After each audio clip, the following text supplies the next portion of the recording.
Why scream? Why worry? Why stress? When preparation, my friends, that is truly the key to success.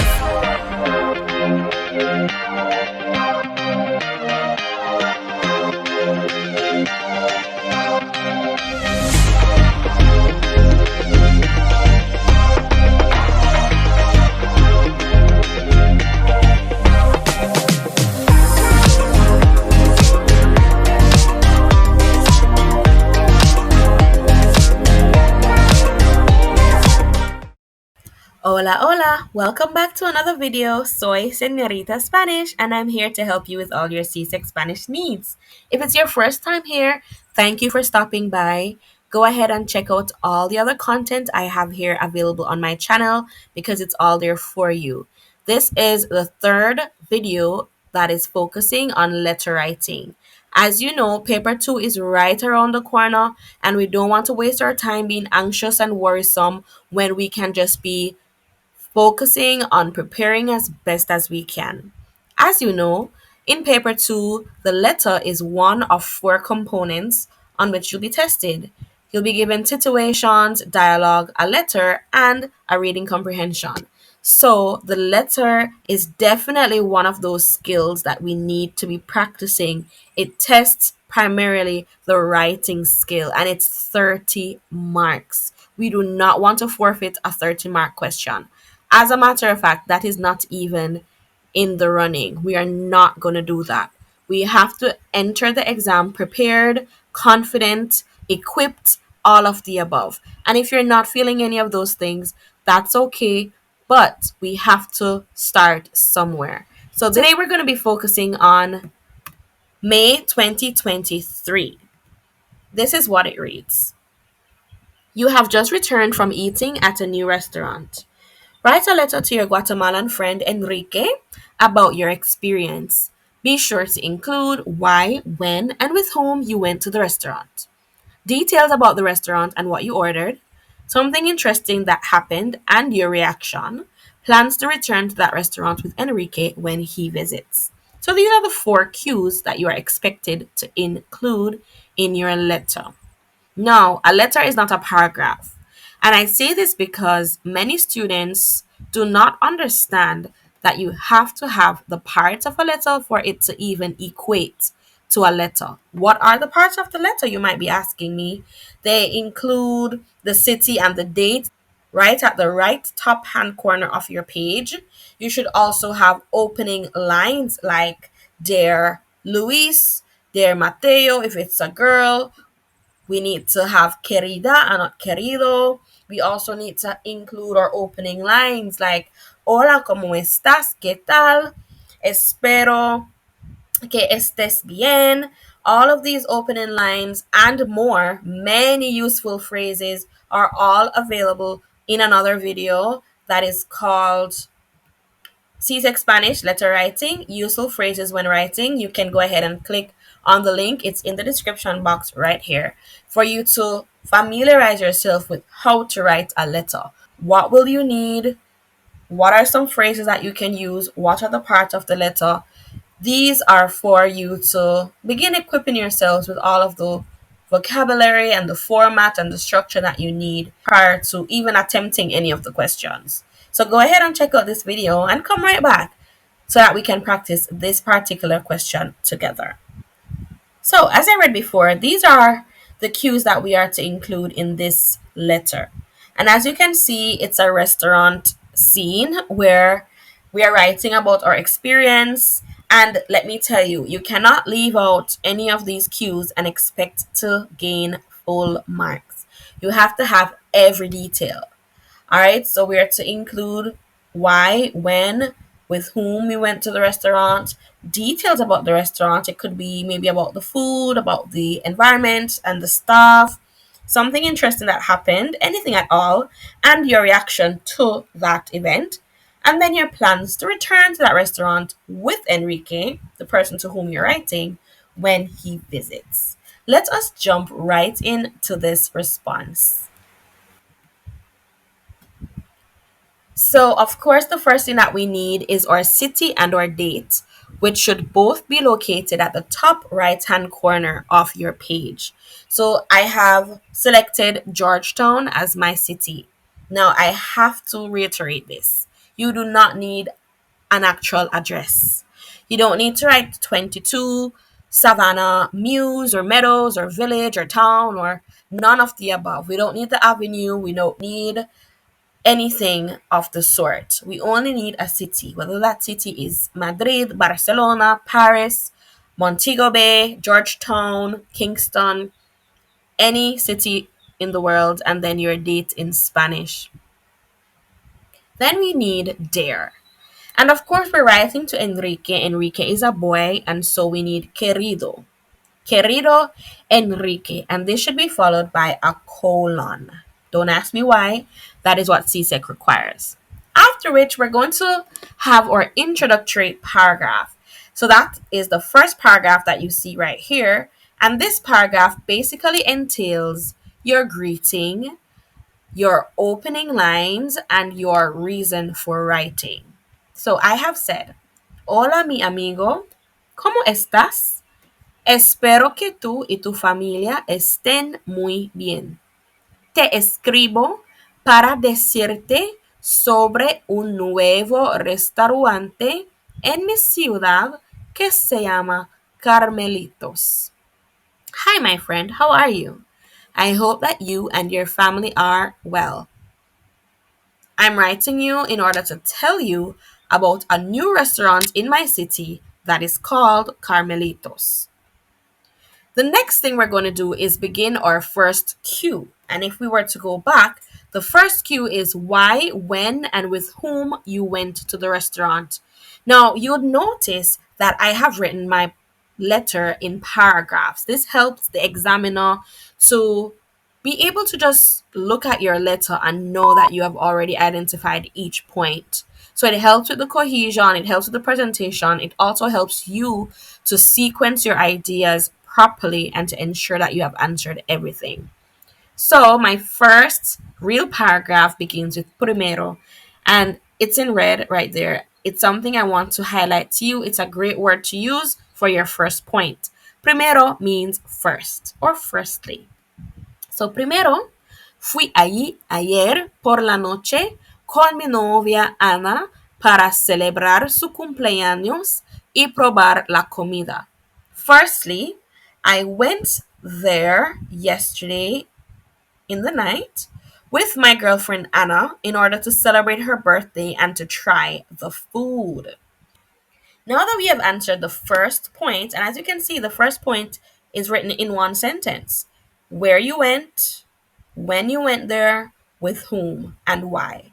So I stated I went there yesterday, that is my when, with whom, and why, in order to, para, and then my reason. So I covered the first point in one sentence.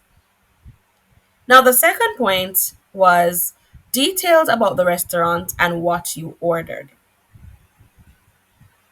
The next word I'd like to highlight before we go into that second point is afortunadamente, which means fortunately. Fortunately, la comida en Carmelitos estuvo muy deliciosa. The food at Carmelitos was very delicious. You realize that I used estar instead of ser. By the way, we're using the present tense at this point because we're talking about something that had already occurred. So we're stating, oh, I went there and no, the food was very delicious. When we're talking about the quality or the state or the taste of food, we tend to use estar and not ser because taste is something that is very subjective and it's also something that might change over time. It's very seasonal. But if we were to describe the food in terms of its colors or something that's more permanent, we would go ahead and use ser. So in this case, we're using estar and we're using the present tense. So the food was very delicious. Now I'm going to go into the details. What did I order? If we were to go back, you'd realize that that was one of the requirements.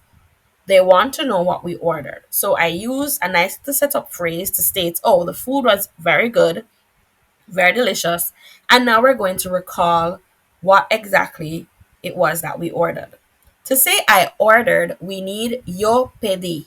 And that is from the verb pedir, which is to order or to ask for. So yo pedí, I asked for muchos platos, many dishes. Tales como, such as, tacos al pastor con piña y salsa verde, enchiladas, tamales y de postre, Ana y yo compartimos flan napolitano y helado de chocolate. Todo estuvo muy rico. So I ordered many dishes, such as tacos al pastor with pineapple and green salsa. Now, you realize that I took this chance to insert some cultural elements, and in this case, it's food. So, I spoke about tacos al pastor, which is a popular Mexican street food made with marinated pork. And al pastor basically means shepherd style. Um, it involves meat and toppings.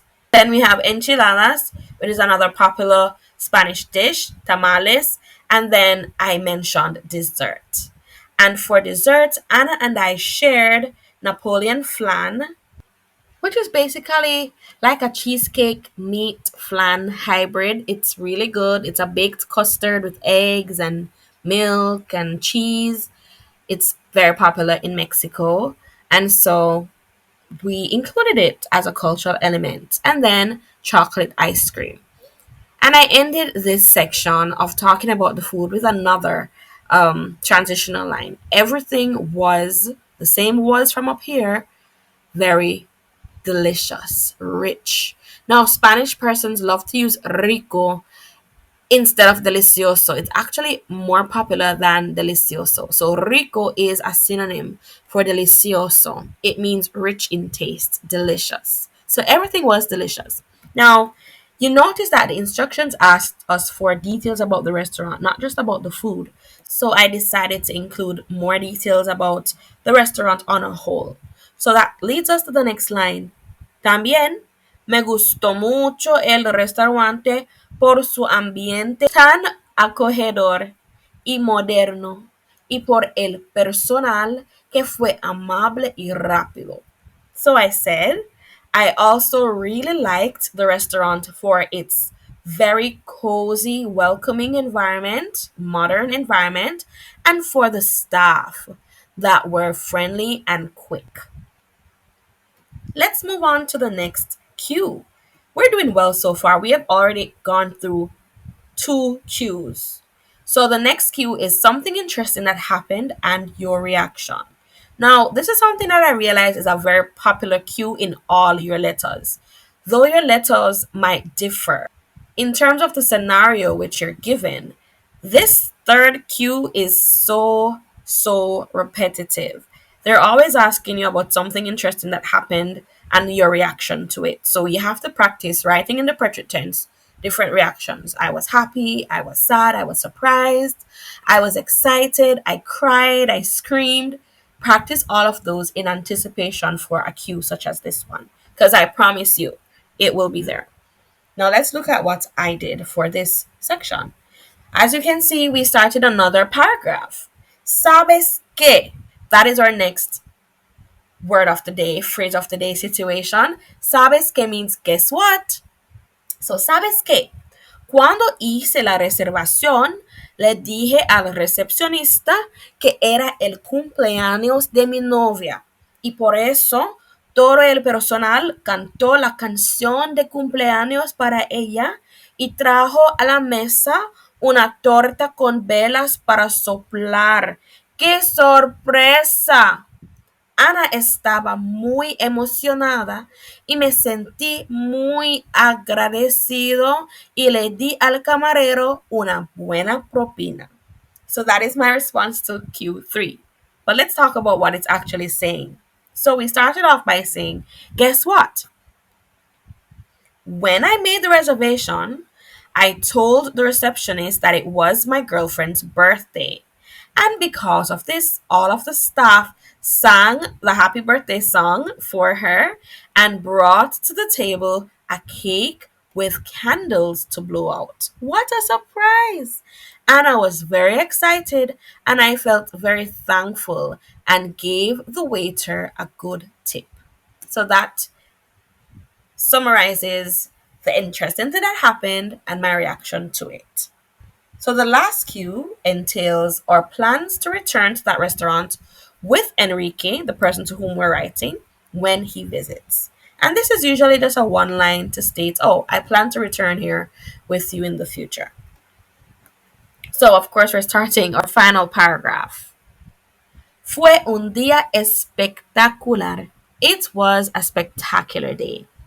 Si algún día visitas mi ciudad, te llevaré allí para que experimentes su magia. Cuídate, amigo.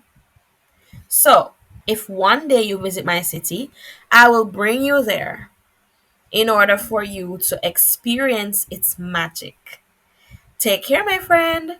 And then I ended it with my nice little closing line and signature to the same right hand side in alignment with our city and our date there, right here at the bottom. Un abrazo, a hug, Alejandro. And we're using a fake name. Do not use your real name because, as you know, we want to maintain anonymity in your CSEC exam. That is why you use registration numbers and not your real names. And that's our letter. Now, the last thing, my last tip for you is that you go back to the instructions and that you ensure that you tick off each detail, each cue. Did I have every single thing? Because if you do not have everything, you cannot be marked from the top of the scale. And that is what we're aiming for. Lastly, ensure that you read it over and eliminate your errors. Ensure that you have accents. Ensure that you look at your verbs. Are they in the correct tense? Etc. etc.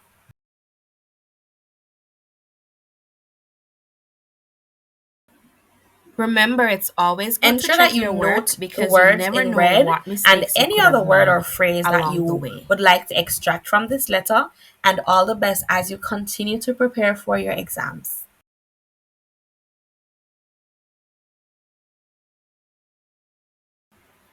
We've come to the end of another video. I hope this was really, really helpful. Write down all your new words. All the best as you continue to study. Gracias por mirar este video. Buena suerte. Adiós.